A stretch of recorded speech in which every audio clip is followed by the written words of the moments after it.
do the sex. Locker Room Talkin' Shots listeners and She Explores Life readers enjoy steep exclusive discounts on products from some of the biggest brands in the sexual health and wellness industry when you use my special code. You receive 20% off all Fun Factory products when you use my special code SELS20. And you receive 15% off revolutionary brands Womanizer, We Vibe, and Love Honey when you use my special code EXPLORES15, and you receive a whopping 30% off all Velvet brands. That includes The Thruster, Lacier, and Voila when you use my special code EXPLORES30. But that's not all. Scroll down, click the link, sign up for my e-newsletter, and you'll receive these discounts and more, including pop-up sales from these brands and others right in your inbox. You will never have to pay full price for lube, vibes, lingerie, all the spicy stuff that keeps you coming back for more. Today's Locker Room Talkin' Shots topic is exploring the praise kink. Call me good girl.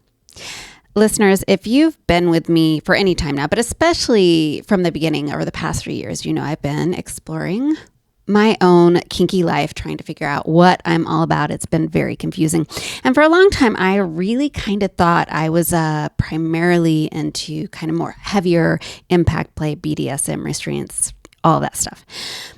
But over the last 2 years, through a lot of exploration that, as y'all know, led me to incredible orgasms that I was never having before.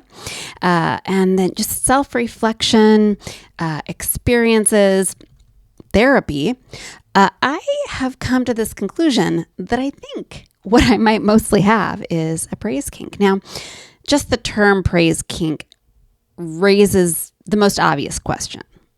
How is a praise kink different than just anyone enjoying being complimented? Well, I don't know. I kind of know, but I don't know. But I do have a guest today who is going to be giving us the answers we seek when it comes to the praise kink. Now, this is a returning guest. Her name's Lisa Finn. If you want to check out our last podcast together, you're going to scroll back or head over to YouTube where you're going to look up cock and ball torture. Yes, Lisa is taking us from cock and ball torture to praise. I kind of like the combo. They definitely can hold hands. We're going to be talking. They can hold hands.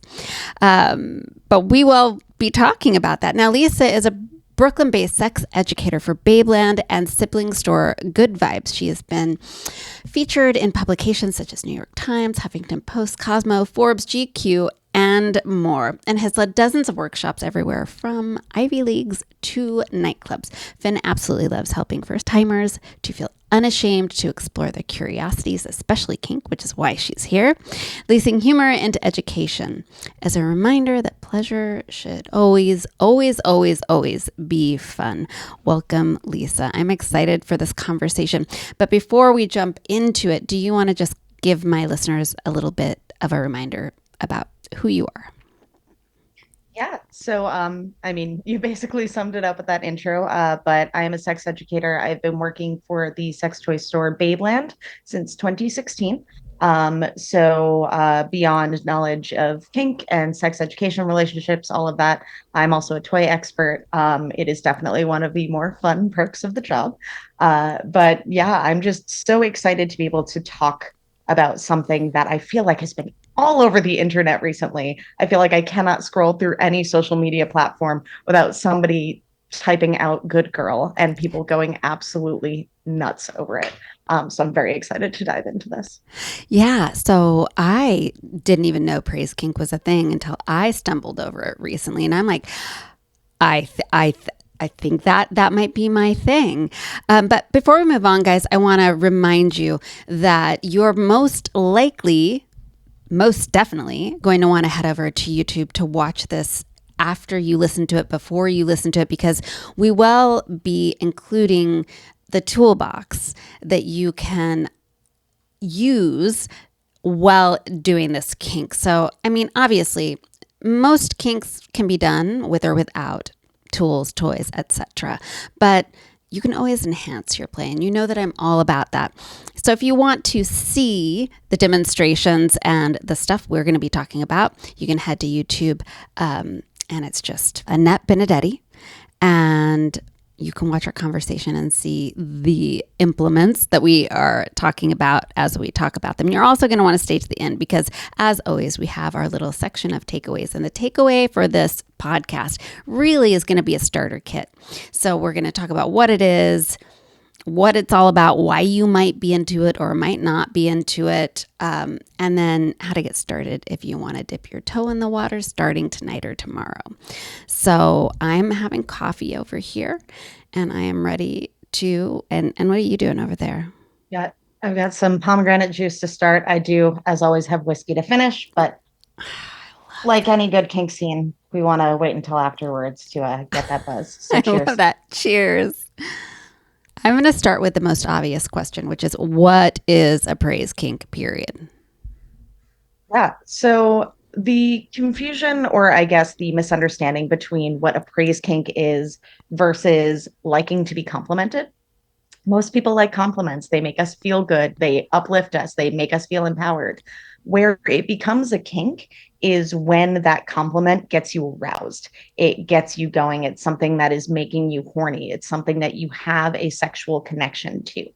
It doesn't mean that every time somebody gives you a compliment, you're going to get wet or get a boner. It just means that in this context, it is erotic. So with a praise kink, it can be either for giving or receiving. So for giving, you like telling your partner how good they are. You like telling them what good of a job they're doing, how you like that they moan for you, how they look when they're spread out, being possessive of them.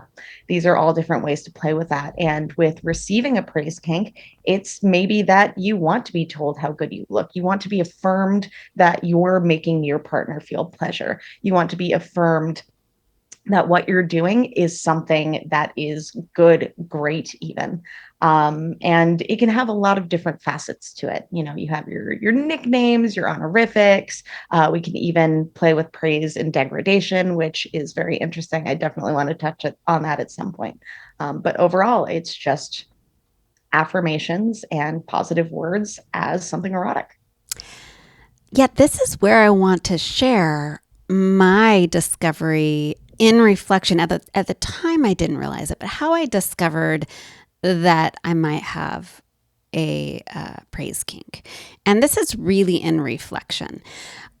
It was a couple of years ago when I was starting a new relationship, and it was kind of based on BDSM. But what took me by surprise was one night through text, this individual sent me just this really affectionate, praise-filled text.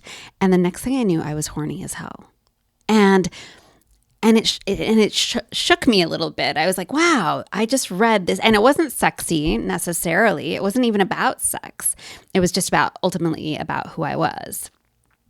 But it was very praise-filled. And it was the first time it had so clearly happened to me. And after that, I was like, oh, maybe this is a thing. And so from there on, I've noticed, I do like being called good girl, but more so, I am switchy. I'm like 100% a switch. When I'm in a dom position, in reflection now and in practice, I also recognize I really love giving praise and seeing the reaction to it. And so when praise kink popped up in my feed, I was like, oh, this kind of makes sense to me, that this is more than like, oh, I just enjoy compliments and saying nice things or whatever, right? Yeah, you and I have that in common. So I think that this is going to be a really interesting dynamic, being able to speak to it from both perspectives of loving to tell our partners how good they are and loving to hear how good we are. So yeah, it's for a lot of people, it can pop up in a lot of different ways. A lot of people are realizing it through media right now. I mentioned earlier that it's kind of ubiquitous on certain parts of like TikTok.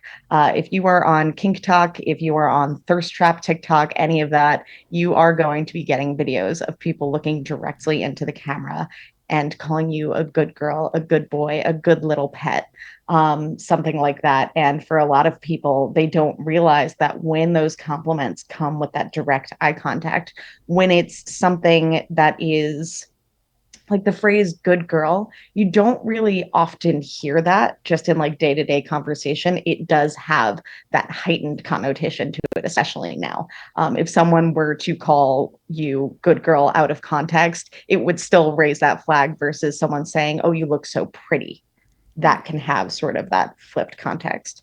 So starting off, if you're listening to this, you're probably a step ahead. There's probably something that you've heard that has set off that little ding in your head that's like, oh, this is something, that light bulb went off. You had that moment. So thinking about what that was and taking it from there to sort of build off of. Um, like I said earlier, there are so many different ways that we can give and receive praise. So is it being called a nickname? Is it being called good girl? Is it being called my little kitten, my pet? Is it being called a pretty little slut? What is it that does that for you? Or is it not necessarily a name, not about, who you are to this person, but about how good of a job you're doing? Or something like how you're doing things, the actions. You are so good at blank, blank, blank. You do so well when you blank for me. It could be how you look, how you sound, how you taste. What element of it is something that you want to hear? Maybe you don't want to hear anything about your looks. You just want to hear how good you're doing. You want that affirmation to know you're making your partner feel good. You want that praise in terms of what they're feeling. So taking it and running from there. So, my next question would be, how does someone know they have a praise kink? What are some signs? Like, obviously, I just shared my story, and that was the first kind of flag that went up. But I didn't think at the time, I was just like, oh, yeah, well, maybe I really needed some praise. That was the thought. But how would somebody know, oh, I have a praise kink? Usually it'll start with someone that you're attracted to. So maybe it's a partner, maybe it's someone that you find hot, like a celebrity or whatever it is, whatever already turns you on. Hearing that person say something affectionate, say something in that frame of praise or adoration, even worship, if that's something that as soon as that comes out of their mouth, you feel that chill down your spine. You feel yourself just wanting to hear that again. You want to know what you can do to hear that again. You want to pull that and elicit it however you want. Maybe you were having a non-heated, non-sexual conversation with someone that you are sexually attracted to, or someone that you already have some sort of a sexual or intimate relationship with. And in that moment that they said something, it again sort of had that moment of, oh God, that was really hot. I did not expect that, but here we are. Mm. And I read something interesting about the praise kink, and I'm curious about your thought on this. I read that people who have the love language of words of affection as one of their top love languages are more likely to have a praise kink. I am number one love language for me. I'm a word girl. Just like give them to me, give them to me. So, what are your thoughts on that? Yeah, absolutely. Words of affirmation, as well as acts of service. This could be a verbal act of service. So, words of affirmation just being that you like to hear, just no questions asked. This is something that is being explicitly stated to you, that you are something positive to the person that is giving you these words, or that you want to tell your person how positive your interaction or your relationship is. So providing those words of affirmation, having that level of um, really making sure that the other one is aware. It's about that awareness. It's about using that to convey that love, that affection, that adoration, that intimacy. Because when we use language, it is a little bit more direct. Maybe we aren't as good at picking up on things like body language, on things like cues. Maybe, someone could send you 1,000 pictures all day, and you're like, well, I don't know. Like, is this because they think that I'm hot? Is this, if you get that language that says, hey, I think that you're hot, there's no questions there. It's right out in the open. Right, right. I mean, send the pictures, but maybe with the praise. And there, you earned this. Yeah. So, A video instead. oh, yeah, videos. Step it up from the photo to the video. The only Yeah. problem with the videos is they don't always come across. I have an Android. Don't judge me.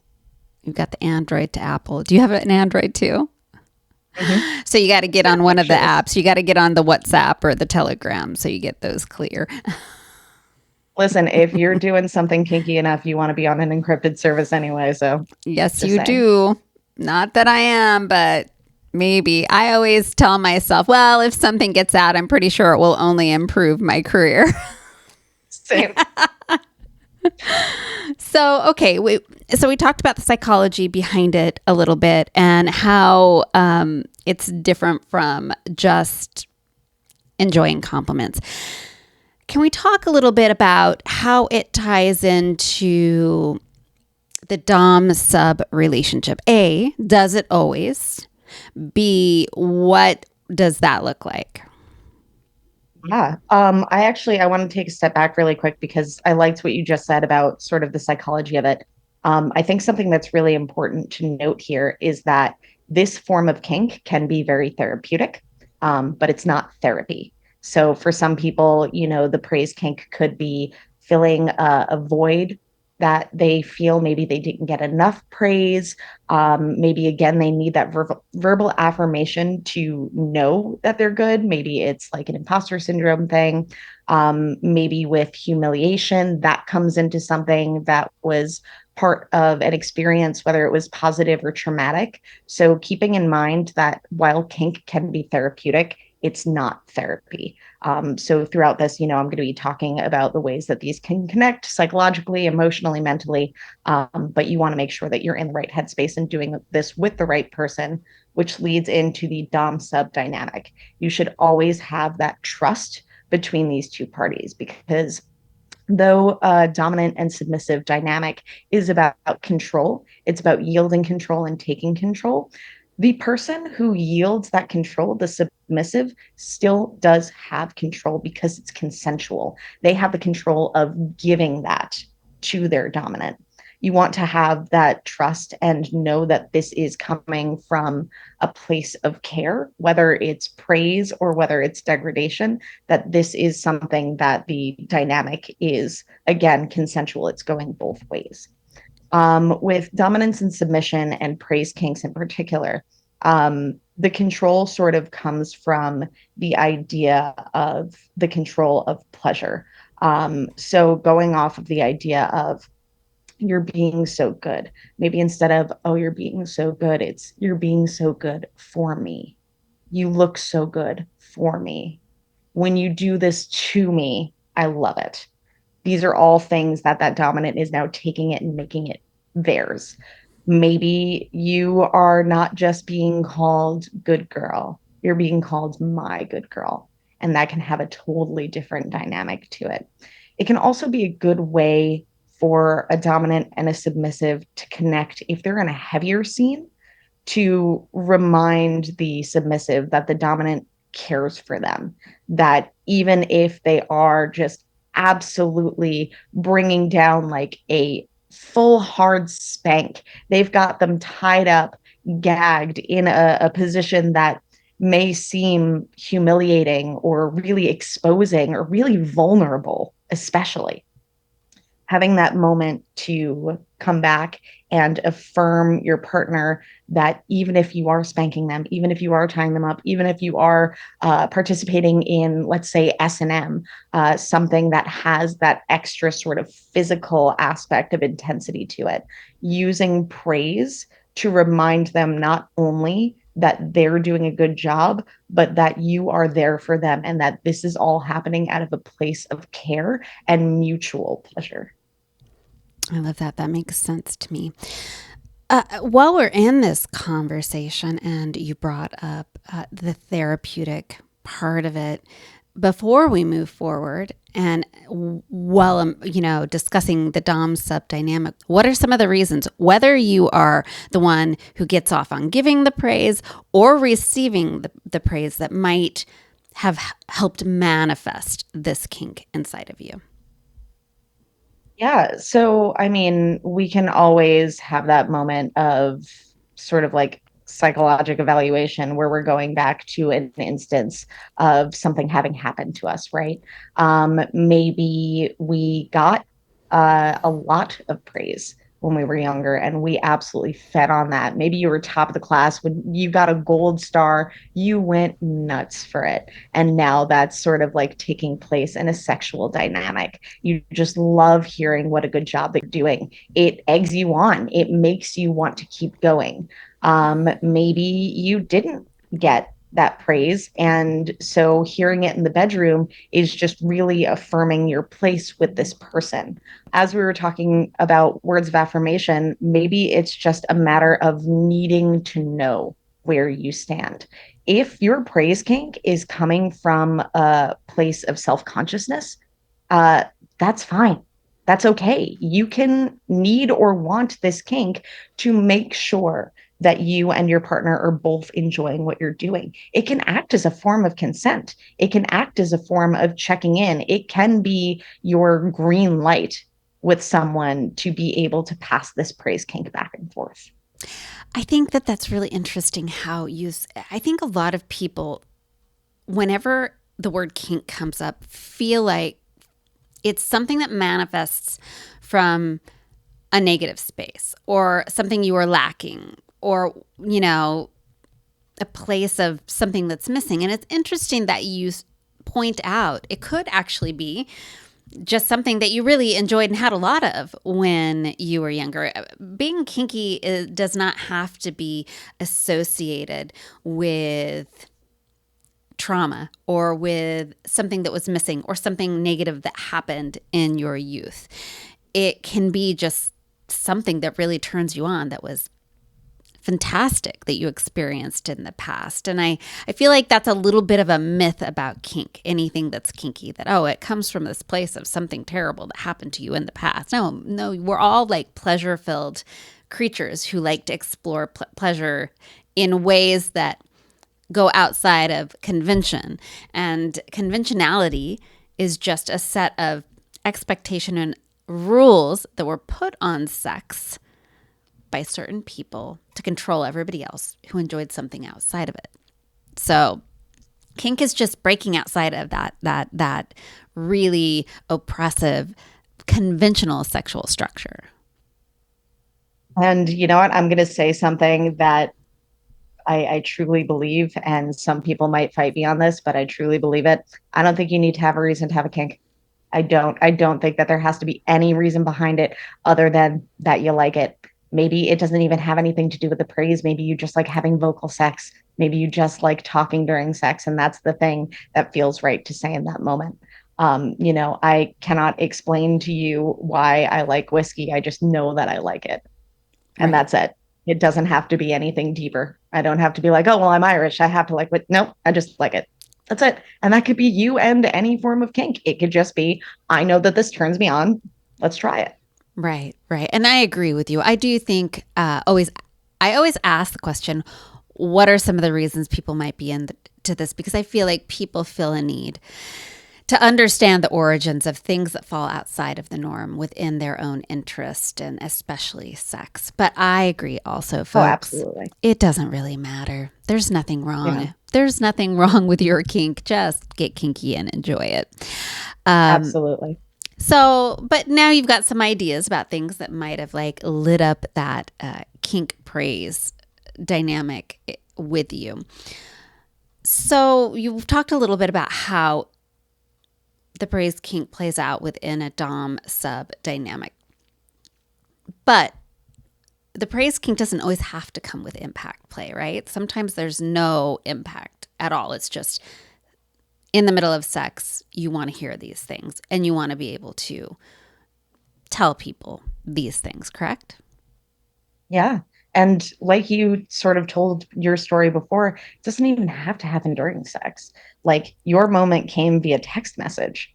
Yeah. Like that was Yeah. unexpected. That wasn't in the middle of a scene. That wasn't in the middle of play. Maybe the conversation that you were having wasn't even sexually charged. I don't think it was. Race kinks can exist in any sort of space.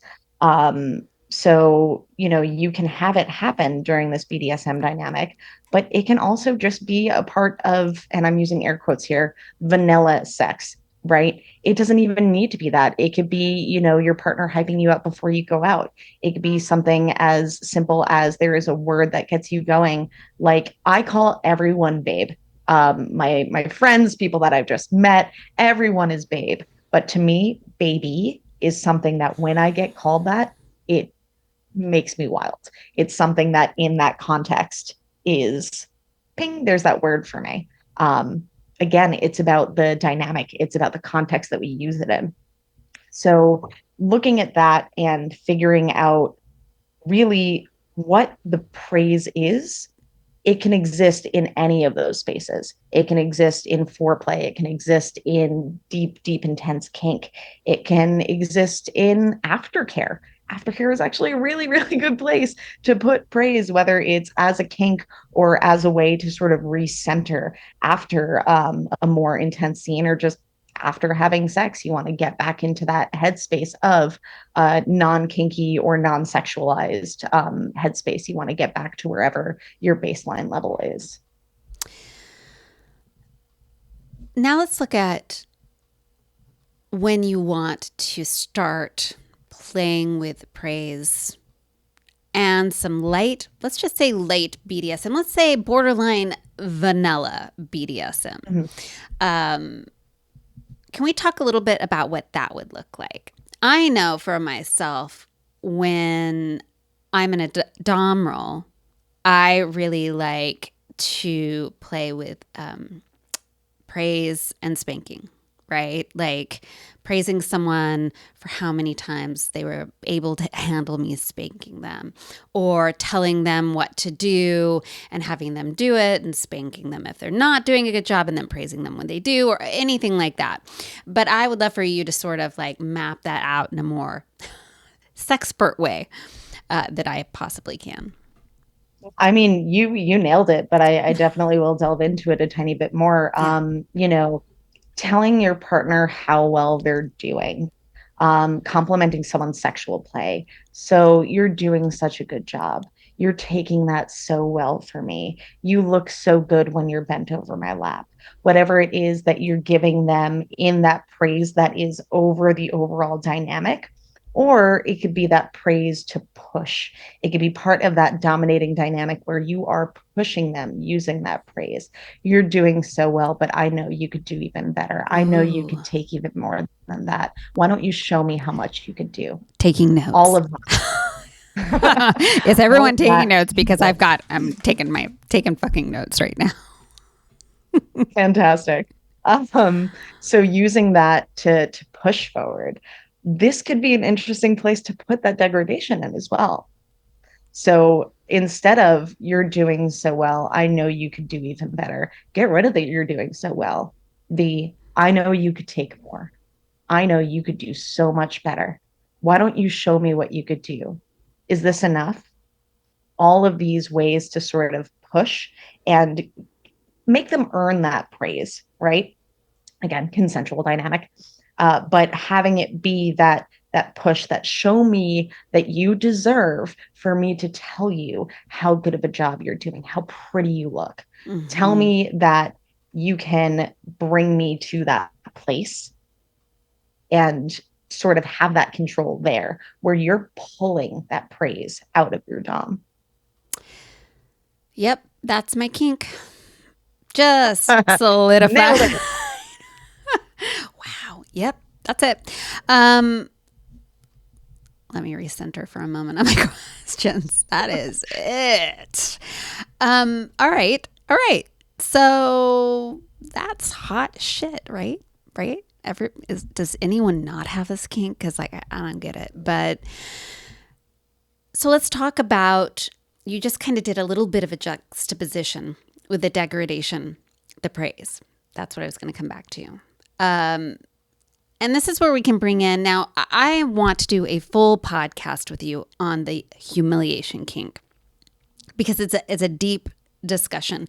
And I don't want to do that all here, but I do want to maybe discuss the humiliation kink a little bit and how it does.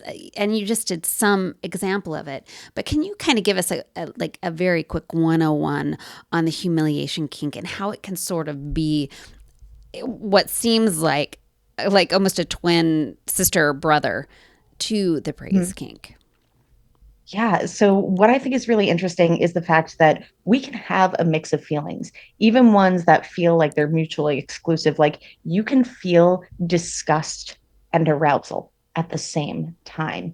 You can feel shame and arousal at the same time. Shame, again, giant air quotes there around this because this is all part of a consensual and wanted experience.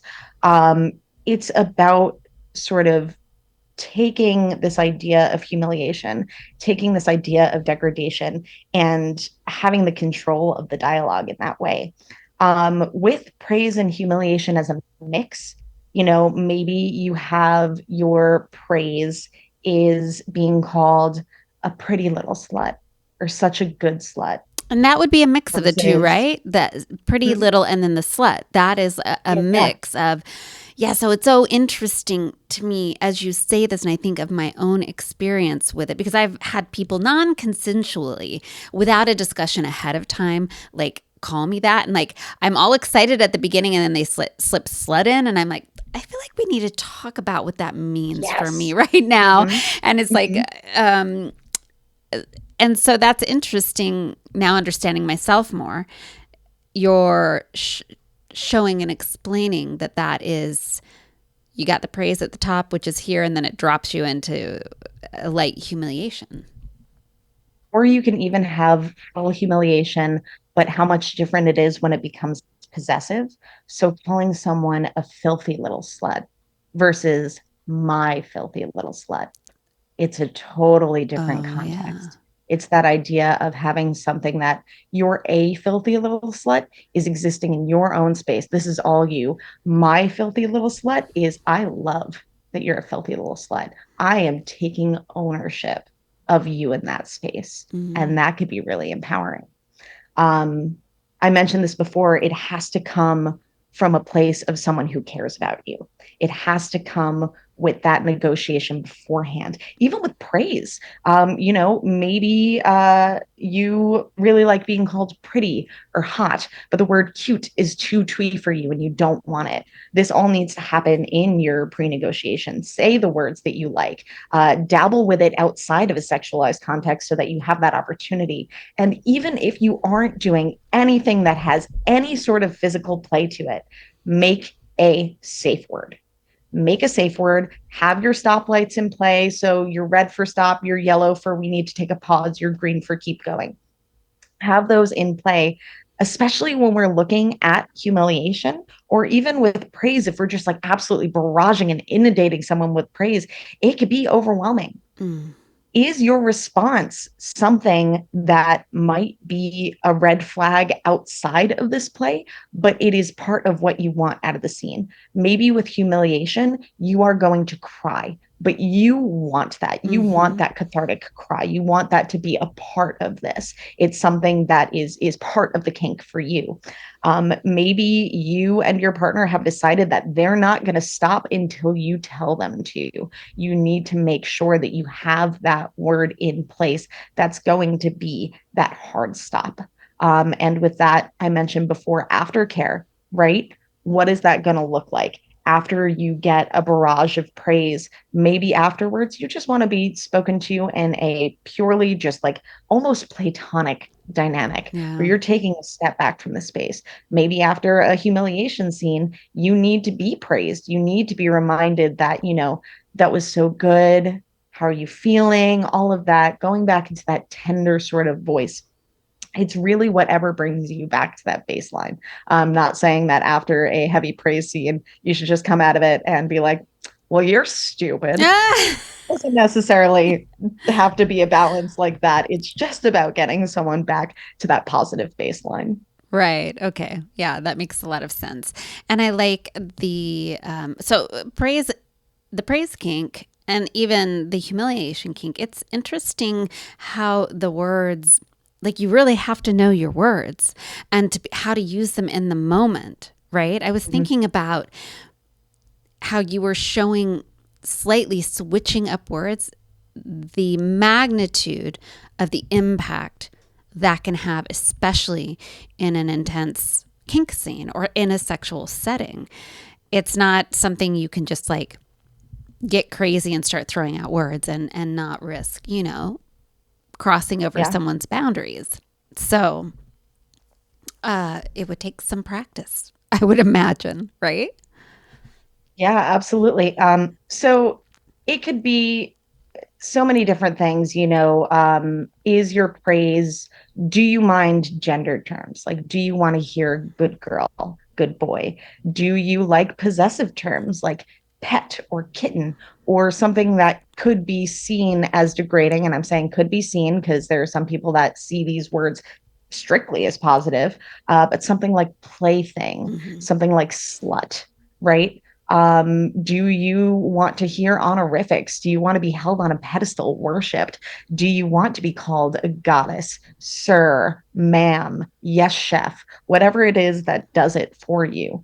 Maybe you don't want to be called names. Maybe again, you want someone to compliment your sexual play. I love when you use your tongue like that. You're doing so well for me. You make me so hot. You make me so wet, so hard. I never get tired of the way you look.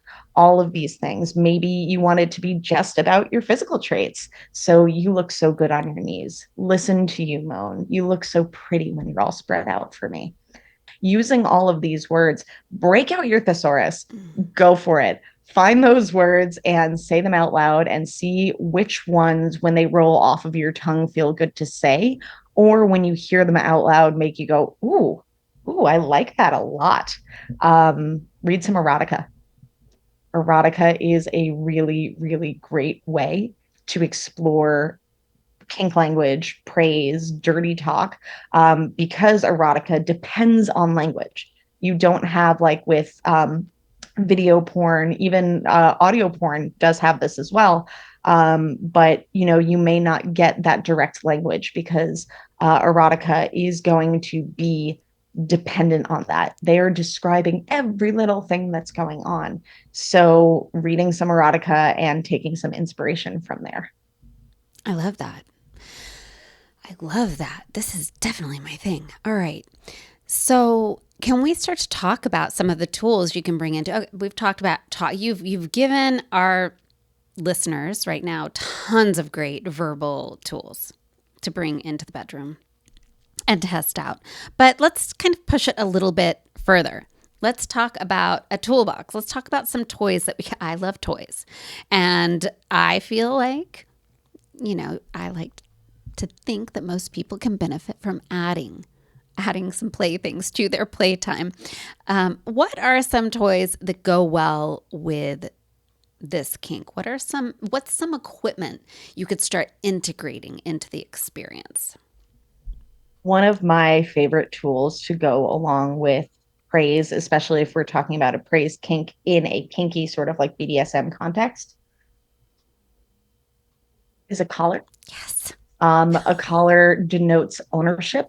And it has that moment of sort of that claiming, like I was saying before, being called a filthy little slut versus being called my filthy little slut.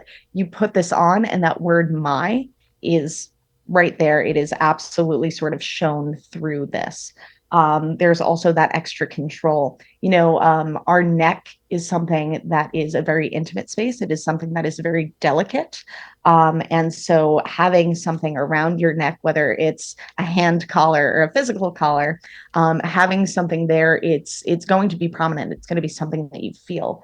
You could pair it with a leash or maybe some rope and have it as a way to sort of move your partner's head up and down so that you can demand that they look at you Mm. while you praise them. Eye contact and praise together, chef kiss.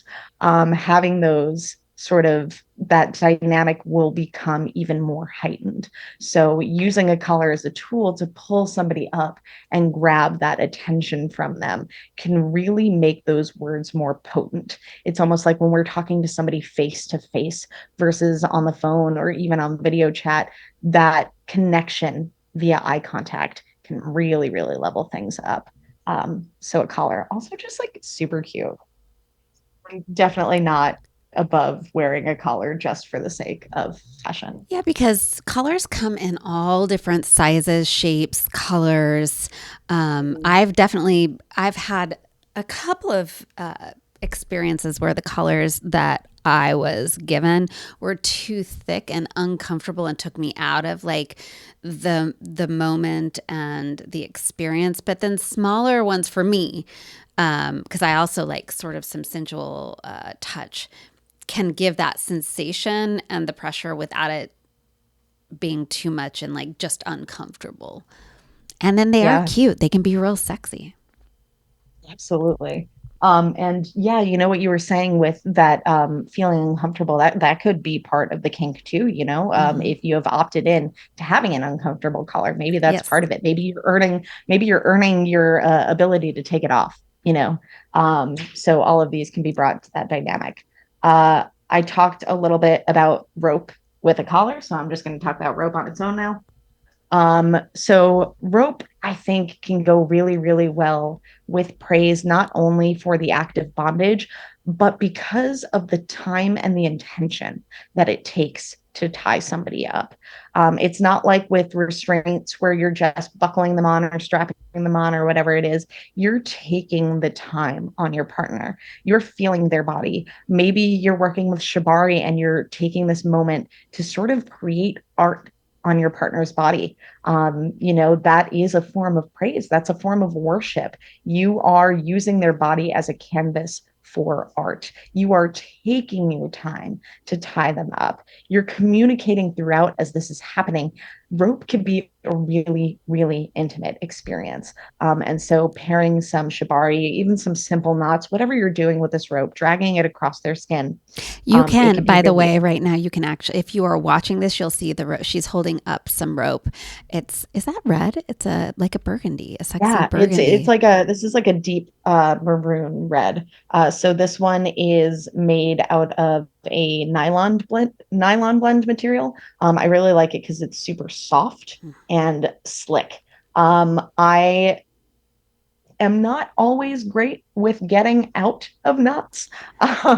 So having something like this, like it holds the knots really well, but it also comes apart super easy. So if you are new to the rope world, or if you just don't want to break a nail, nylon rope is really good. Yes, love that. So also if you are not a rope person, um, I just love talking about this thing. This is a set of under the bed restraints. Oh, So it's a set of definitely come straps that fit. come and look at this one, guys. If you're interested in restraints, you definitely want to look at this one. I don't have this, but I do want this. Oh, it's very good. Especially if like you are traveling or if you're not a person that has like a wrought iron bed frame. What it has is straps that go underneath the mattress, and the special edition one goes up to a California King, which is really nice. And so those straps can go underneath the mattress, and then you just hook on your cuffs. It has six connection points and four cuffs. So you can have your partner fully spread out in whatever position feels the most comfortable. You could also just use the cuffs on their own. I really like the under the bed restraints if you want to hide your kink wear very quickly because you could just tuck it right under the mattress. So you always have it ready to go. You don't have to worry about rigging something up. You don't have to worry about, breaking everything out. It's just a matter of pulling the straps out of the mattress and hooking on the cuffs. Love something convenient. Having something like that too, where it's across the bed, having somebody spread out being exposed like that, being in that space that's so vulnerable can be a really cool headspace to play with praise in.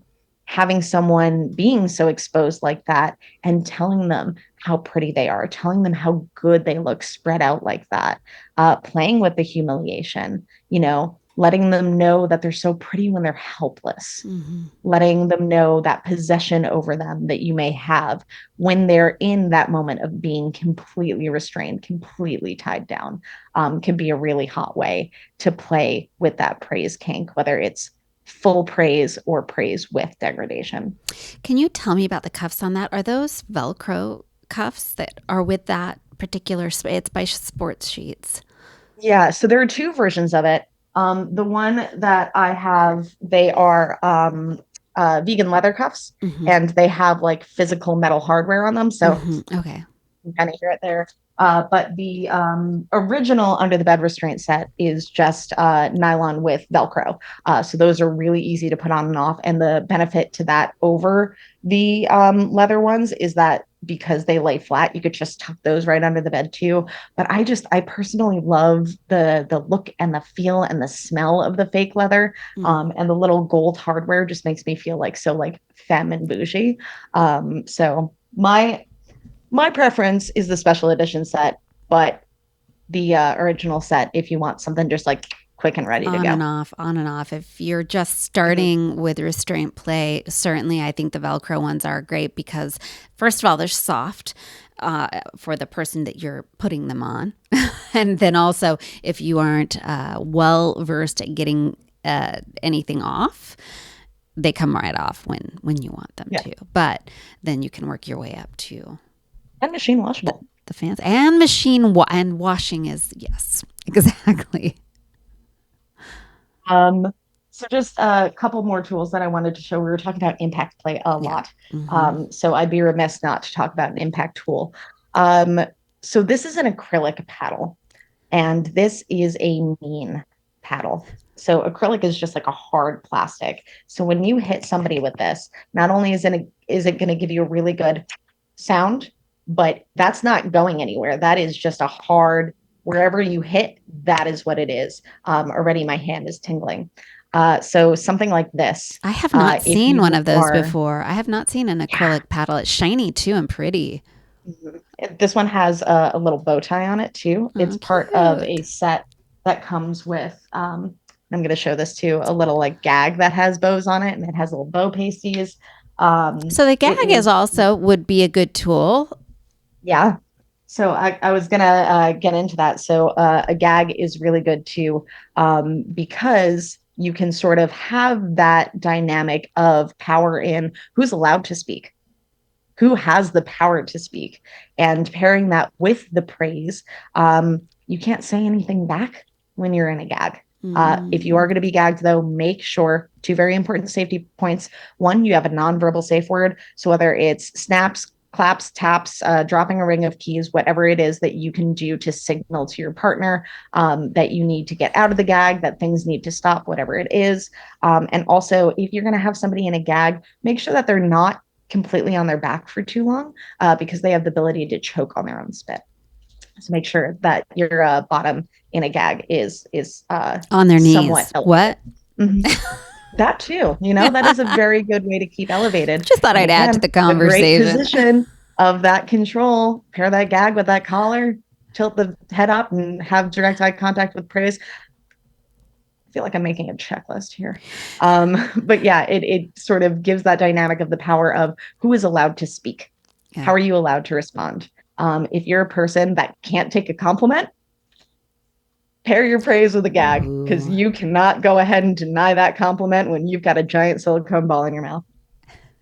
Giant Put that silicone on ball my in your mouth. tombstone. I'm just gonna, I'm gonna clip just that. The giant silicone ball in your mouth. I love that so much. Oh my Listen, God. I'm a switch. I can't take a compliment, but I love a praise kink.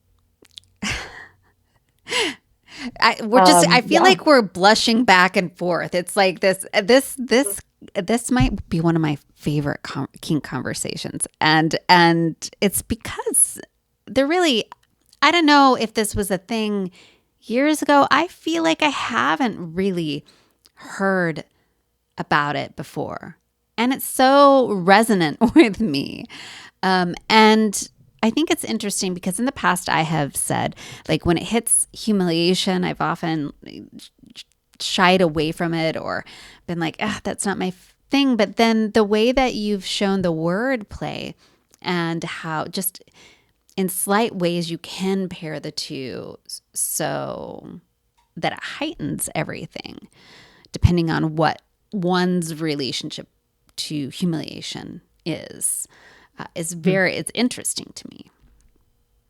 Yeah, it's, there are so many different connections that we can have with this.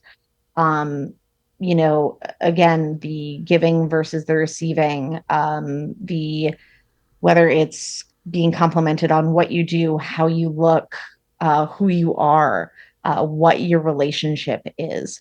It's not as simple as just, complimenting someone. It could go so, so much deeper. It could have so many different levels to it, in or outside of kink, in or outside of love, in and outside of romance, in or outside of intimacy.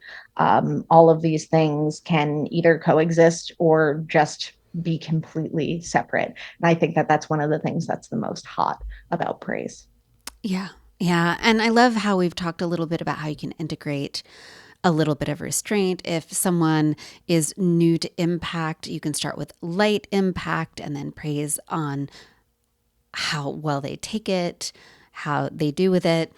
But you don't have to do any of that. So, yeah, I mean, I'd like to do a little bit of all of it, but are there any other tools that you have there, or have we gone through them? I mean that I mean, was my selection a for strap today, but on. I mean, a oh strap yeah. on would be like praising someone for how much they can take if you're a Mhm. vulva owner and giving it to another person. Yeah, really anything. I have my magic wand proudly displayed behind me. Oh That's a super yeah. powerful vibrator. Maybe you are praising someone for how long they can handle such intense sensation on themselves. Maybe you're praising someone for how well they use a toy on you. Maybe you're the bottom and you're praising them for how well they spank you, for how well they are tying you up. All of these different things. Praise can exist anywhere. Praise can exist with anything. This makes me think of, you know what I like when I'm topping, what I really get off on? Making them thank me. Like, That is a form of praise. yeah, I guess I haven't even thought about that. Like the other end of it is, and I will literally be like, you need to thank me. That Mhm. is one of my things. I really get off on them just going on and on about how grateful they are. Asking for it or begging for it is Oh, also a form of praise oh. because you are basically saying this is something that I really want and I really want it from you right now. Yep, like that. That. All right. We're getting to that time. Let's ask the ultimate question. Somebody is who's here right now is obviously they're like, maybe that's my thing. How how do we start to talk to our partners about this one? And in a way that they're not just like, I could see I mean, I don't see a partner being like, oh, that's the weirdest thing ever. But I could see a partner downplaying it or just not getting it and being like, I tell you you're pretty all the time. I can totally see that Hmm. being the response. Well, I always tell you how gorgeous you are. I always tell you, you know what, that kind of response. So how do you explain, yeah, I need more and I need it Yeah. in this kinky situation? I mean, there's always the option to just explicitly say, like, hey, this is something that I'd really like. But you can also ease into it by asking. So, like asking, um, you know, how do you feel when I do this? Or do you like how I look here? Do you like how I do this? Tell me, what specifically do you like? If someone uses a word of praise outside of a kinky situation, maybe just go up to them again if you have this established relationship and be like, whisper in their ear, be like, I loved when you call me that. Call me that again later when we're naked. Give them that something to look forward to. And again, like I was saying, praise kinks are all over the internet right now, all over mainstream media. So maybe watch something together and be like, hey, like, how did that make you feel? Ask what words they want to be called. Open the conversation by asking about them. Would you like it if I called you a good girl, a good boy, sir, ma'am, whatever it is, my pretty little plaything? Would you like if I called you that in bed? Does that do anything for you? Do you like talking in bed? Do you like vocalizing in bed? Moaning can be a form of praise. So exploring that together, but open it up with a question. It's all verbal, it's all linguistic. So a conversation is really required. It is all linguistic. It's true. All right. That's and I think maybe also you had mentioned reading erotica with your partner, but even I think as we were having this conversation, I've thought about hot sex scenes in movies where the thing that really gets people off is that sort of praise dynamic that goes on between the couple, and having the opportunity to watch something like that and then say, hey, that's kind of what I'm talking about, right? Might be helpful. Yeah, absolutely. Li- Any way that you can sort of bridge that gap. Listen to this podcast with them. Now, if someone wants to start diving into a praise kink with their partner or a partner tomorrow, the next day, let's give them a starter kit. How do Yeah. they get started? So going back to what is it that sort of piqued your interest? Why are you here? Why did you tune into this? When we were going throughout this and we were giving all those different examples, did you have that light bulb moment of, ooh, that was something that I want to give a try? That's something that I'd love hearing coming out of my partner's mouth. That's something that I would love to tell my partner. I have a blog up on Babeland's website where I list a bunch of different examples of things that you can try. Uh, Even if you're by yourself, just go read them out loud. Read them in whatever voice you want. Read them in your day to day voice. Read them in a deep, husky voice. Whisper it. You can even record yourself and listen to yourself saying it. See what feels right coming off of your tongue. Maybe there's something that when you read it, you were like, oh, that's hot. And then as soon as you say it out loud, you're like, I don't actually like the way that that word sounds. So giving yourself the opportunity to think of it as praise kink masturbation, right? You're just doing this by yourself and for yourself to see how it feels. And if you guys want to receive all of that, I am going to be sending this podcast episode out in an e-newsletter. I will make sure to link that blog in the e-newsletter. So you can just click on it, head to Babeland and read it and start giving those things a try. Yeah, it seems to me that a key to the praise kink is really learning what specific words and what type of praise, and if a little humiliation like sprinkled in turns you on. It's really a discovery of exactly what it is that lights you up, which is a journey, right? A try and fail at some and then love some of the other things, correct? Absolutely.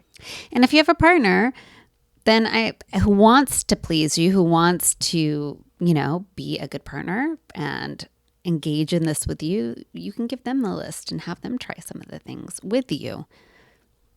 See So how they this feel is about it. play. It's play. You said in my intro that I like to lace humor into everything to remind people that this should be fun. You might say something that makes your partner laugh. You might both have a giggle fit when you realize that a certain word coming out of your mouth just feels so off character for you. That's fine. Yeah. Move forward. It doesn't have to be a big deal. You've learned something that's not for you or not for them, and that's okay. It's trial and error. But when that error becomes something that you're like, nope, there it is. You have found it. You have struck gold, and you take that and you run with it. Right. And so speaking of, this is all about words and word play and integrating it into sex. And so it's about sex talk. And I want to bring that up because I have admitted sometimes I struggle with sex talk. The good news is Lisa is going to come back and join us. I'm doing a podcast here very soon with her about how to talk sexy. Sex Talk 101. And she is going to walk us all through that and give us some tips and tricks. If you find yourself feeling uncomfortable at verbalizing with your partner, and especially if you have a partner who's like wanting to hear more from you. And y'all might find it strange. I have a podcast. Everything I do has to do with words and talking. When it comes to being in bed and sex situations, I struggle, folks. I struggle. So Lisa's coming back. So I want you to stay tuned in the next couple of weeks. She's going to walk us through how to use words in bed, whether praise, humiliation, whatever that might look like, right? Yeah, and I am so excited for that. I know. It sounds like it's one of your strengths. It is something I enjoy teaching, for sure. I love it. Can you let my listeners know where to find anything and everything they want to find out about you and about what you do? Yeah, absolutely. Like I said before, I work for a company called Babeland. We have 3 locations now in New York. We just opened up a new store in Williamsburg, Brooklyn. So we've got 2 in Brooklyn, Williamsburg, and Park Slope. We've got 1 on the Lower East Side of Manhattan, and then 1 in Seattle, Washington. A cool thing about our shops is that everyone that works there has gone through sex education training. So we're there not only to, give you the products that you're looking for, but to help you find the right one. It's something that, is very near and dear to me because it's how I wound up in this industry, was through someone helping me out when I was at the shop. And I said, hey, I want to do this. So definitely come visit us if you can in person. If not, we do have a website. It's babeland.com. And if you want to read more about praise kinks, or if you want to dabble into one of the other many, many topics that we have online, if you go to babeland.com/babe-blog, that's going to have dozens of informational pieces, some written by me, some written by professional sexologist Carol Queen. She's got a PhD in sex, which is the coolest thing I've ever heard. So definitely go check that out. It's free. It's on the website. You can read it. You can peruse. And yeah, I hope that you find something that piques your interest. Yeah, thank you so much for joining us today. And I'm looking forward to our next conversation. And then hopefully we will get to visit humiliation as well, because I'm sure everybody's a little bit curious and wants to hear more about that. So until next time, I'll see you in the locker room. Cheers. There goes the whiskey. Sure does.